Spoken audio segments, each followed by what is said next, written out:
Hey guys, welcome to episode 36 of The Doctor and the Dork. This is Frank here with our co-hostess Olivia. Hello, everybody. This is take 2, by the way. You can thank our audio expert. Guys, the thing is, we test everything before we start, so I don't even know what happened. I think we didn't properly test, and Olivia had a point to prove and just wanted to, silence me. I mean... Yeah, I think she went, yeah, it looks good. So this weekend, we went car shopping, part B, and I purchased a new Subaru Impreza.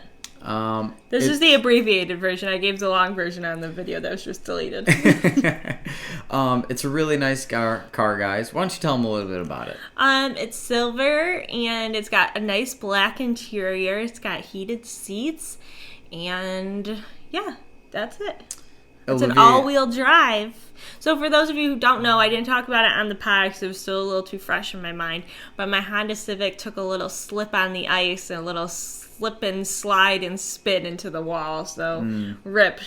Yeah, Jersey Barrier 1, Honda Civic 0. I find it so interesting you call it the Jersey Barrier because, I mean, that one was technically the Mass Turnpike Barrier. Well, I'm pretty sure, I could be corrected. But pretty sure that stone barrier that separates the highways. You think it's specifically called the Jersey Barrier? Yeah. Why?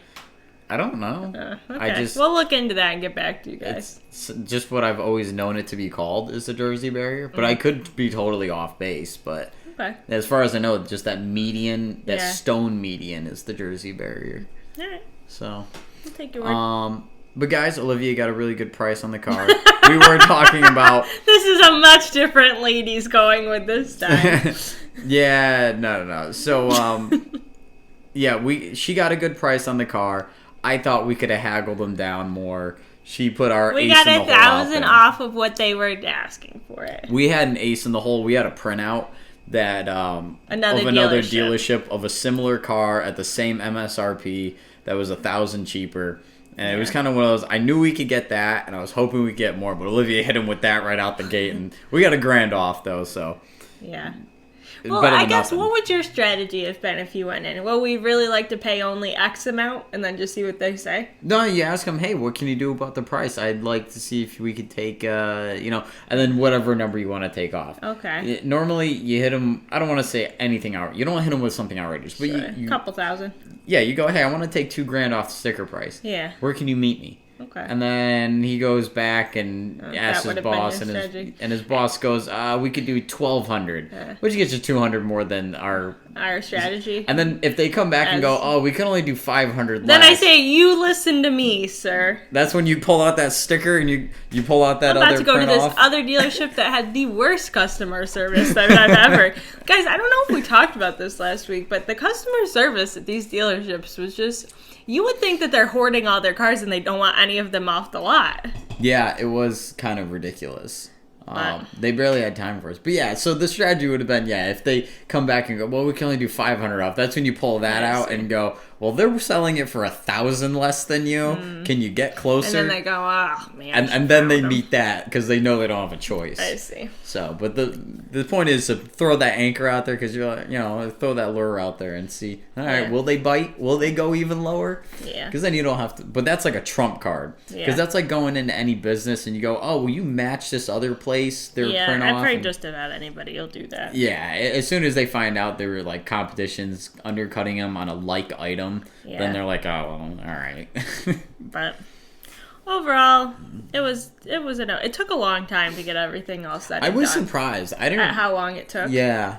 I told you. I feel like usually I know a day or so ahead of which it's going to be, and then I call Geico or whoever I'm using and set everything up. Yeah, that was. But no, it got done pretty quick. Considering, 2 hours. Yeah, what, 4 hours? Yeah, give or take. 4 hours. And then had everything done and ready top to go. bottom. Yeah. Yeah. All right, guys. So as you can tell, it's Sunday, the 26th or 28th, right? 28th. Yeah, I'm off on my days, guys.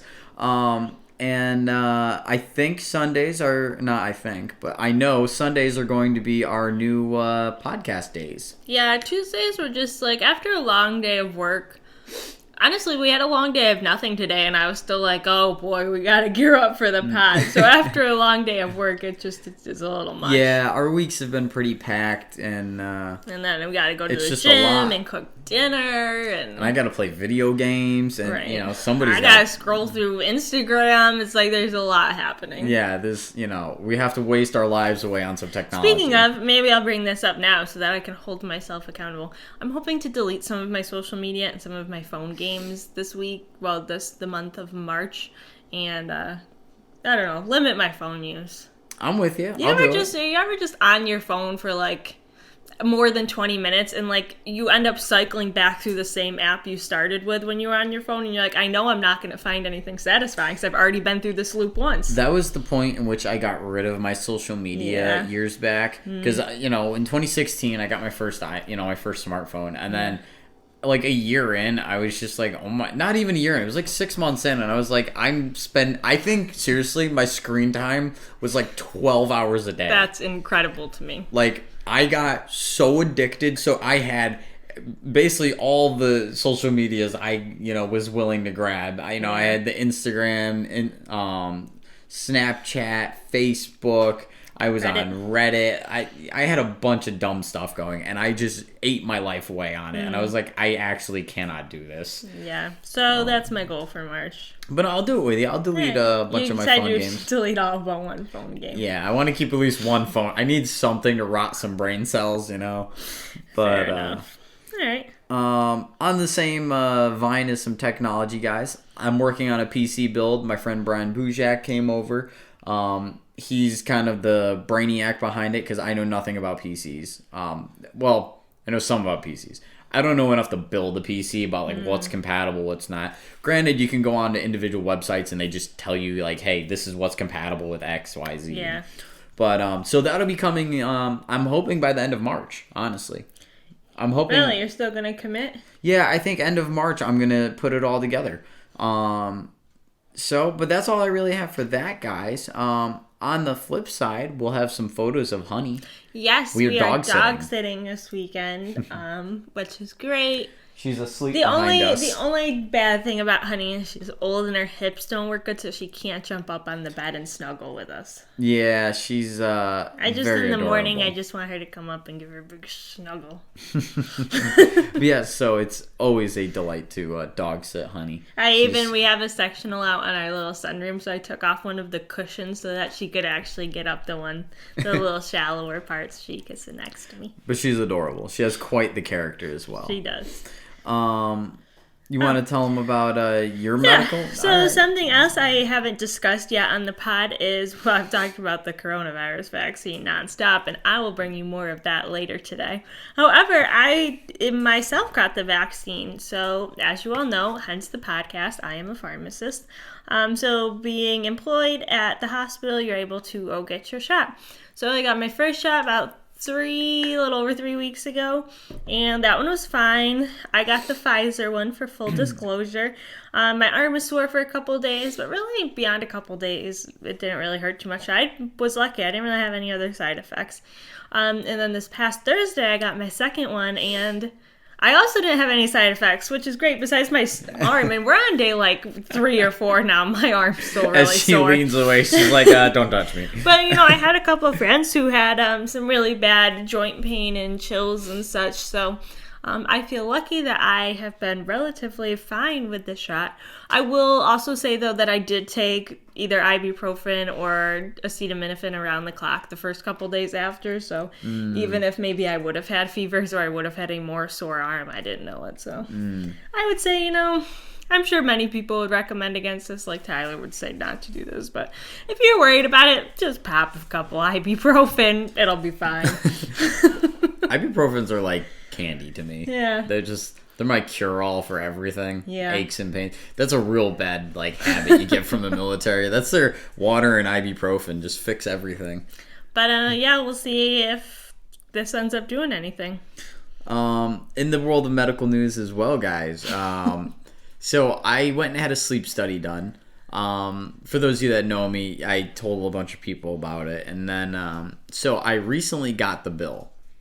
I couldn't believe it. Now, I'm not so much concerned about what I ended up paying because I carry a higher deductible on my health insurance, and that is what it is. I'm 27. I never go to the doctors. Like, I'm healthy. All right.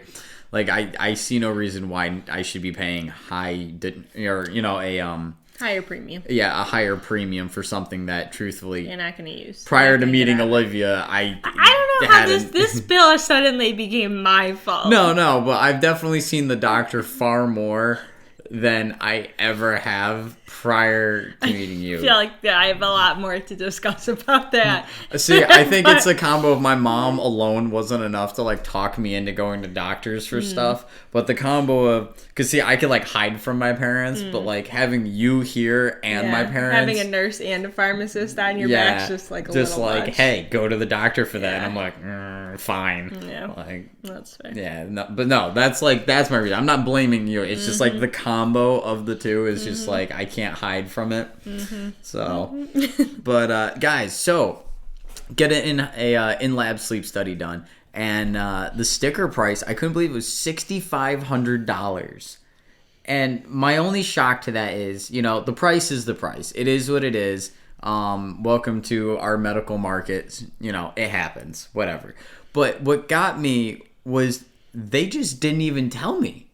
Yeah, that is the part that nobody got you. mentioned that an in-lab sleep study will run you $6,500 for a single night. Well, I guess maybe the counter argument to that would be if they did tell you, then in a way it would almost be like discriminating, because then the poor person is going to be like, never mind, then I don't want it, whereas the rich person is going to be like, okay. I mean, yeah, I guess. Yeah, I mean, like if you're in the hospital and you're like, I have this life-saving drug I'm going to give you, but it's going to cost $10,000. The poor person would be like, nah, I'd rather be dead. I mean, yeah, that makes sense to me. That's, I live and put my family into crippling financial debt, or, I'm dying in that hospital bed. Right. In fact, don't even leave me in the hospital bed. Put me out back. Ridiculous. That bed costs too much. But yeah, no, I feel you. But no, guys, just a disclaimer. In-lab studies they're in the thousands. Make sure you guys ask. I didn't know. Make sure you call your insurance and double check what your deductible and your coverage is. Yeah, again, I wasn't surprised by the deductible. I was just surprised by the sticker price. You know what I did like about your call to the insurance company? I like when she says she will be your guide today, as if you guys were going on a spiritual journey together. Yeah, a spiritual journey to hell. Anywho, last thing we want to say, I want to give Jen a shout out for the most delicious carrot cake after listening to our last episode. That was great. I'm going to try to whip up some carrot cake maybe at the end of March. We had dinner with Jen and her husband Anthony and her daughter Charlotte. They were the best hosts. Jen is a fantastic chef. When was that? That was a couple weekends ago. Was it last weekend? It was the Friday before Valentine's Day. Oh, that's not true. Yeah, it was.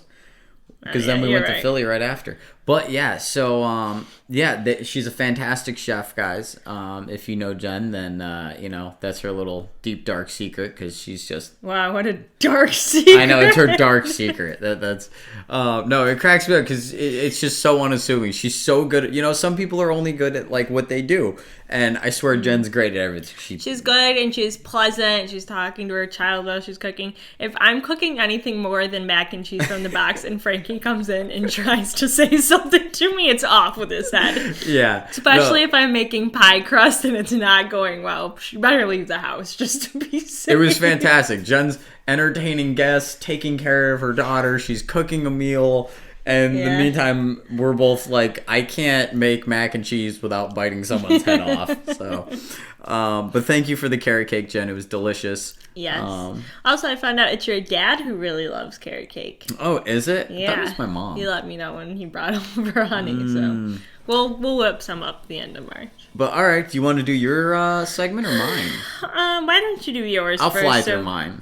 Allegedly. So. Guys, why don't you write into drandork@gmail.com and just talk about Frankie's segment. Just candidly say what you want about it. She's asking for you guys to shit talk. One last thing before we move on.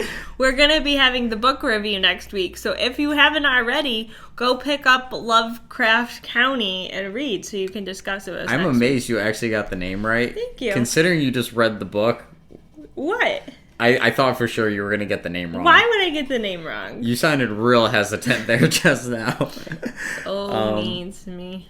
All right, guys. So for the dork segment this week, I'm going to go over, I'm kind of doing it a little different. I'm going to start doing like my gaming segment, a tech segment, and a space segment, because those are kind of my big three things that I like to keep hitting on. Okay. So for games, guys, if you have a PS4, this month, for PlayStation Plus, they are giving out the Final Fantasy VII Remake. Final Fantasy VII, the original, was one of the greatest games of all time. It defined really just a lot of games. The graphics were splendid. The storyline was splendid. Are you still going to do this segment after you get your PC? Yeah, right. I think so. But I'll do it with different games. Because I'll still also have a PS4. Okay. And then they're also giving away Remnant from Ashes, which is a year-old game. It's a post-apocalyptic world, interstellar travel. It's kind of along the gameplay of Dark Souls and Demon Souls, if you guys are aware of that genre. But that's what they're giving away. Do they have Angel Souls and Heavenly Souls as well? No, just Dark Souls and Demon Souls. So maybe I'll make that next one. Next, guys, games that are coming out. Diablo 4, just stop thinking about it. It's not coming for years. They released. How come all of these games have to do with the devil and the dark world? I don't know. Okay. That's because. Okay, continue. Devil resells, I guess. I don't know. That's fair. That's reasonable. So Diablo 4, they released a video for it in 2019. 2020 went by, nothing. 2021 is hit. They said you're not getting it. 2022, they said maybe. Realistically, 2023, 2024. We're years away. You might as well just wait to 24 now to make it 4 and 4. Right? I'd be okay with that. But anyway, to placate us placate us? I've never heard that word in my life. Really? It could be real. I'm pretty sure that means to like soothe us. We'll have to Google that. Yeah. All right. I'm probably saying it wrong, but I'm pretty sure that's what it is. We'll look it up later. But anyway, to keep us, from rioting in the meantime, Blizzard has released a remake of Diablo 2 with a bunch of new features. Why not Diablo 3 or 1? Because Diablo 3 is still on the PS4. That's the newest one. Okay. And Diablo 1 is ancient and really wasn't all that great. Diablo 2 was another groundbreaking PC game that...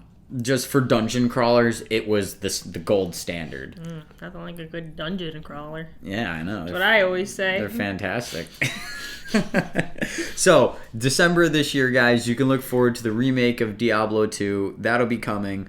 Moving on to games that I've been playing lately. The two games that I'm hooked on, my phone game, Auto Chess.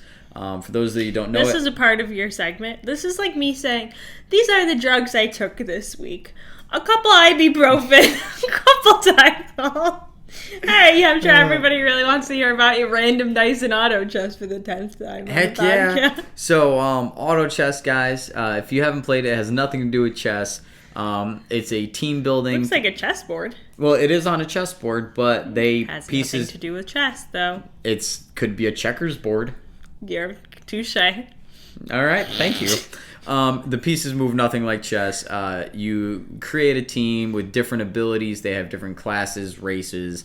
They all have different abilities, and they fight against other people's teams in basically an 8-person battle royale. It's a really fun game. It is fairly time-consuming. A full match honestly takes like 30 minutes, so it's a bit much for a phone game. The other game that I've been playing for a console game is Shadow of War. It's a Lord of the Rings game. It came out a while ago. It is the sequel to Shadow of Mordor. If you haven't played either, I highly recommend them. They're fantastic. She's mocking me. All right, guys, moving on to tech. I'd like to interrupt there. Sure. I'm looking for girlfriend of the week shout out in that segment. A girlfriend of the week? Yeah. For what? You know what? Playing Tony Hawk Pro Skater? No. Think really hard. Think about what a great girlfriend I am. Oh, because you downloaded Random Dice? And played 2 whole times with you. She did download Random Dice. The intention was there. The follow-through, I couldn't do it. No, I got to find a good game for her. That's Random Dice. I could tell wasn't going to be. I like tower defense games. She doesn't. But no, she does get the Girlfriend of the Week award for that one. That is pretty nice. Next, guys, in tech, we have 2 cool things. One of them is the AI tool Deep Nostalgia.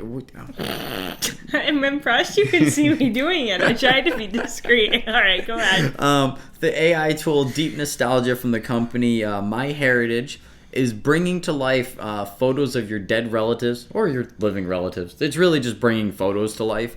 You can go to their site, and they've brought to life photos of Abraham Lincoln, the Beatles, and several other famous people. Do you think so? Like, you know how people could Photoshop things before? Do you think now there's going to be like videos of people doing stuff that they actually didn't do?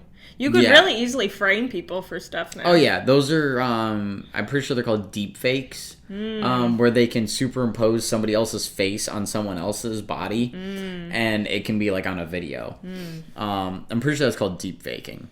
But this is an AI called Deep Nostalgia, and it's literally just bringing motion to the photos in the frame. And honestly, go check it out, guys. It's super creepy. It reminded me of that episode of Black Mirror where there's like that, I want to say hallucinogen, but I know that's not the word I'm looking for. The hologram. Oh, yes. Of that guy who's in like the jail cell or whatever, you know what I'm talking about? That's what it reminded me of. Yes.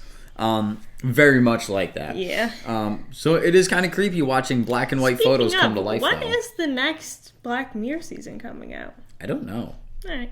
Good I don't watch enough TV to know that. The new season of Handmaid's Tale is coming out in April for all of those who watch. Ooh. So next one, guys. If you guys know who Boston Dynamics are, they whip up some super cool robots that they make all kinds of dance videos with and stuff like that. They're the guys that have a giant robot that walks around trying to pick up boxes, and they, attack them with a broom and knock the boxes away. And they're trying to make a Terminator. But anyway, they have a robot dog called Spot. And basically, you can buy him for $75,000. And a bunch of people have been buying them. Police departments have been using them for surveillance in neighborhoods, just walking up and down the street. A lot of people are unhappy about that because it's kind of expensive and kind of weird. The military is trying to find applications for it, and civilian people are buying it, apparently. There was some collective group called Mischief, and they bought one, and they strapped a paintball gun to its back, and set it loose inside of a art museum February 24th, and people on the internet got to take turns using it. Now, I'm pretty sure it wasn't like a sabotage thing, like they just messed up an art museum. I think they like paid for it. As part of the exhibit. Yeah, I think it was like all part of the thing. I couldn't really find anything on that because I just can't see a pre-planned attack on an art museum like that happening. It just seems kind of outlandish. Yeah.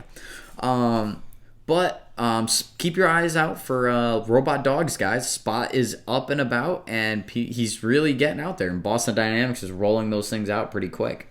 But another shout out to Jen and Charlotte. Jen sent me a picture today. Charlotte had a run-in with Spot. I don't know where they were, but it was an adorable photo of Charlotte looking very timid with a robot dog looming over her shoulder, and she was just like, get it away.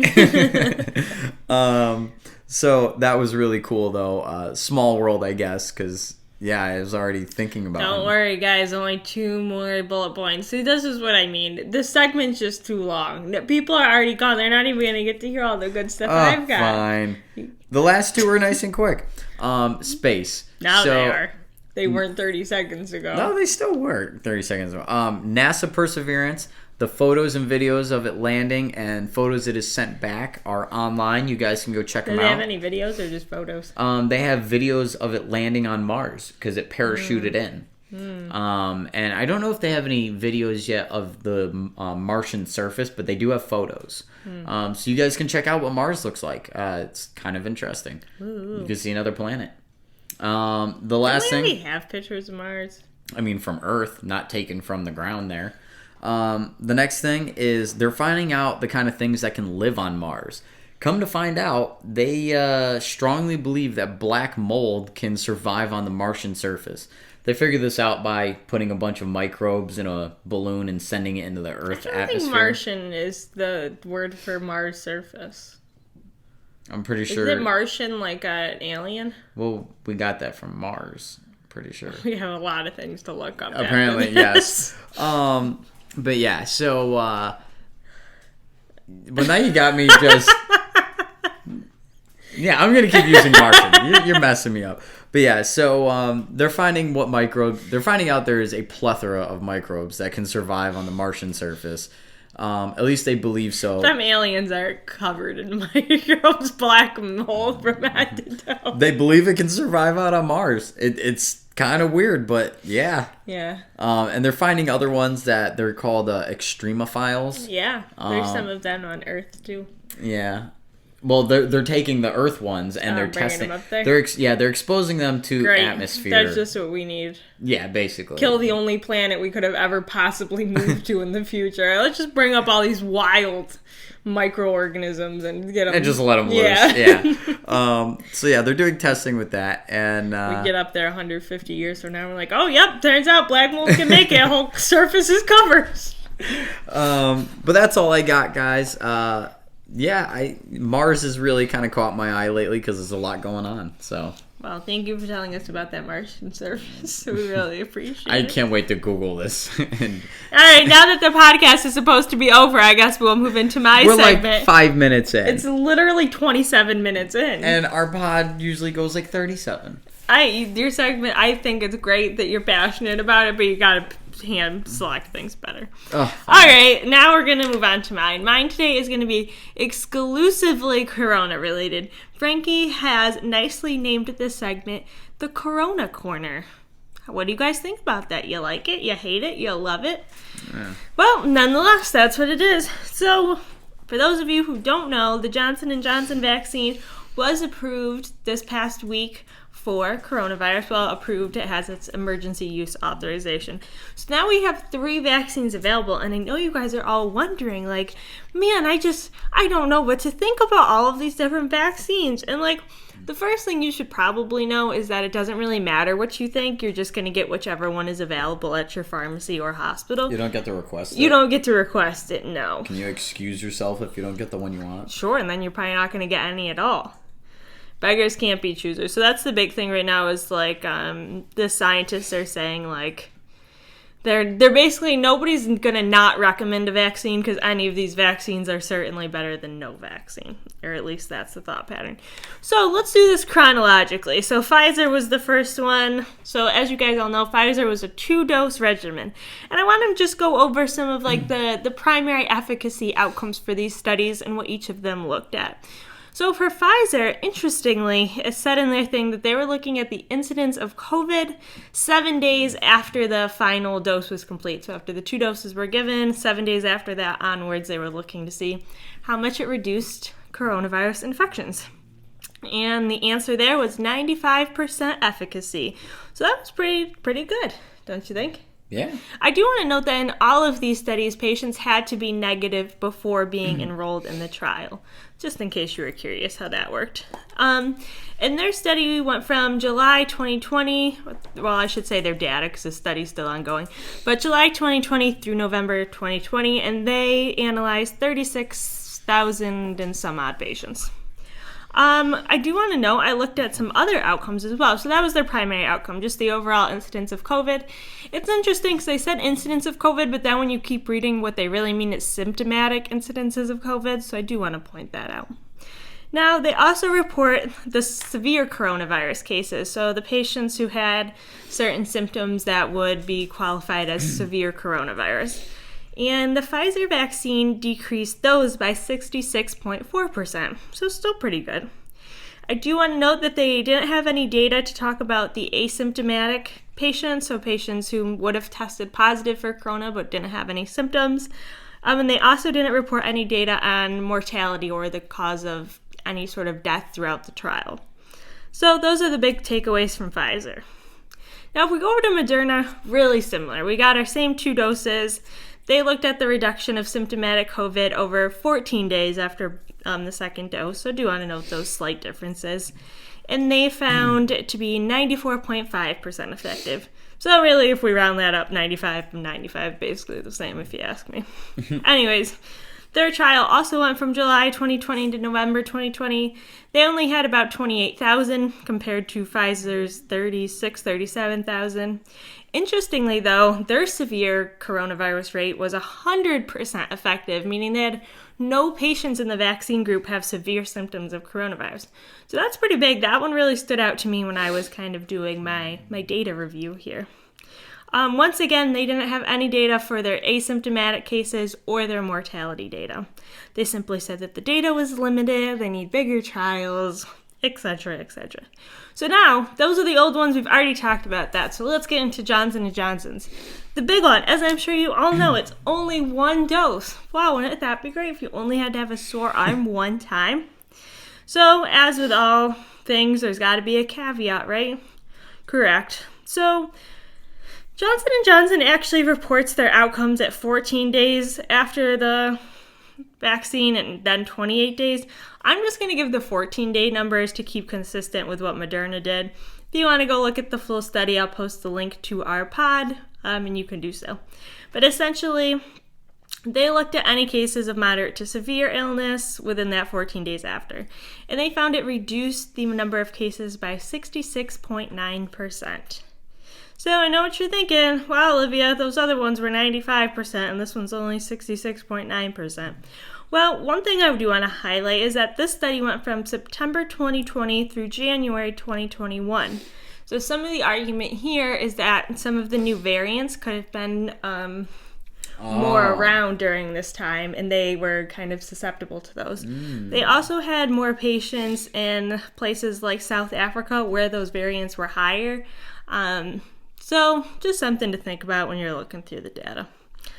They had 39,000 patients, so now they have even more patients that they're looking at. So maybe it's just that the data is more complete. It's going to be something we won't really know until time tells us. Well, I feel like testing for twice the amount of length as everyone else is kind of a... Well, it's not twice the amount of length because the other ones went from July to November and they went from September to January. Oh. You know what I mean? They got a later start than the other two. Okay, no, good you know point. What I mean? Yeah, they're 2 months after and finished 2 months. Yeah, all right. Later. So they were the same time. Oh man, I thought it was longer for some reason. Yeah, no. However, they're asymptomatic, or not asymptomatic, their severe coronavirus for their 14-day time point was 76.7%. I will tell you their 28-day one, because I think this is the one that's reported in all the news articles, is 85.4% effective. So really all of these do a pretty good job at preventing severe coronavirus, which some people would argue is really what we're worried about. However, the very interesting thing Johnson & Johnson does that none of the other studies do is they take a stab at asymptomatic and mortality data, which they do write in their report, like, listen, this might not be completely accurate, like our study wasn't designed for these to be our primary endpoints, but like we tried and here's what we got. So they reported asymptomatic in a couple different ways. I'll just give the one that straight up said for patients who didn't display any symptoms, because they had like certain criteria of like needs to have 2 symptoms of coronavirus plus XYZ in order to be considered symptomatic.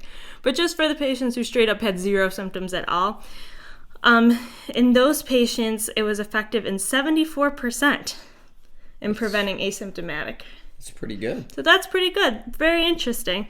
The way they did it, the other one where it was like a certain set of criteria, it was 59.7%. But like, I don't know, the FDA had initially set their efficacy standards at 50%. So either way, we're still meeting those.